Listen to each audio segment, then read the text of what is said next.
মৃত্যুর আগেই কোন 10 জন জান্নাতের সুসংবাদ পেয়েছেন? রাসূলুল্লাহ সাল্লাল্লাহু আলাইহি ওয়াসাল্লামের সকল সাহাবীগণ জান্নাতি। কোরআনুল কারীমের মধ্যে আল্লাহ বলেন রাদিয়াল্লাহু আনহুম ওয়া রাদু আন, অর্থাৎ আল্লাহ রাব্বুল আলামিন তাদের প্রতি সন্তুষ্ট এবং তারাও আল্লাহর প্রতি সন্তুষ্ট।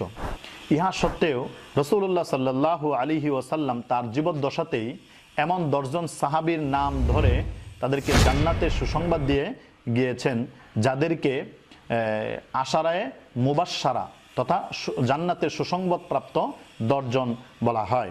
1 নাম্বার হযরত আবু বকর রাদিয়াল্লাহু তাআলা আনহু। 2 নাম্বার হযরত উমর ইবনুল খাত্তাব রাদিয়াল্লাহু তাআলা আনহু। 3 নাম্বার হযরতে উসমান ইবনে আফফান রাদিয়াল্লাহু তাআলা আনহু।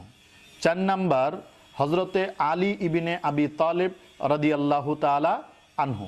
এই 4 জন ইসলামের 4 জন খলিফা ছিলেন।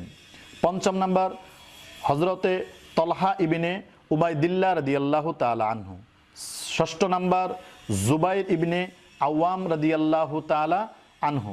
7 নাম্বার আব্দুর রহমান ইবনে আউফ রাদিয়াল্লাহু তাআলা আনহু। 8 নাম্বার সাদ ইবনে আবি ওয়াক্কাস রাদিয়াল্লাহু তাআলা আনহু। 9 নাম্বার সাইদ ইবনে যায়েদ রাদিয়াল্লাহু তাআলা আনহু। 10 নাম্বার আবু উবাইদা ইবনুল জাররাহ রাদিয়াল্লাহু তাআলা আনহু। এই 10 জন তাদের বিশেষ বৈশিষ্ট্য, ইসলামের জন্য তাদের জান মালের কুরবানি এবং ত্যাগ তিতিক্ষার বিনিময়ে তারা জান্নাতের সুসংবাদ পেয়ে গেছেন।